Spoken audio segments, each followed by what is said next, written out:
और Q integer होना चाहिए या पूर्णांक बोल लीजिए आप। उसके बाद आपका एक और शर्त होगा Q does not zero, Q कभी जीरो नहीं होना चाहिए। तो हम इस चीज को देखेंगे और इस चीज को थ्रू फॉलो करेंगे, और ये चीज नहीं होगी तो इसको इरेशनल बोला जाएगा। ये नॉट तो इरेशनल यानी कि अपरिमेय संख्या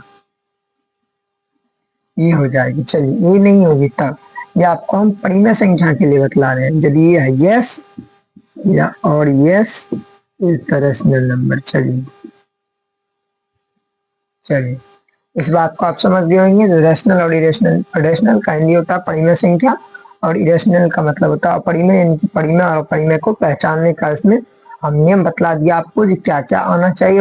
और एक चीज आपको जानना है, तो कभी भी रूट में, क्या रूट में जब भी रहेगा तो अपरिमेय कहलाएगा। क्या होगा? अपरिमेय, यानी कि इरेशनल कहलाएगा, इरेशनल। चलिए हम इस चीज को बतला दिया, आपको चर्चा कर दी। चलिए एक और चीज इसमें जानेंगे, चलिए एक और फॉर्मूला जानेंगे इसमें हम। 10th का ये बेसिक फॉर्मूलाज है, यानी कि लॉसो गुनी मौसो इक्वल टू दो संख्याओं का गुणनफल, दो संख्याओं का गुणनफल, गुणनफल यानी कि पहली संख्या और दूसरी संख्या का गुणनफल होगा।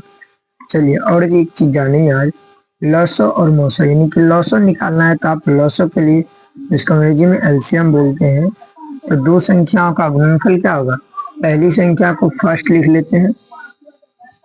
चलिए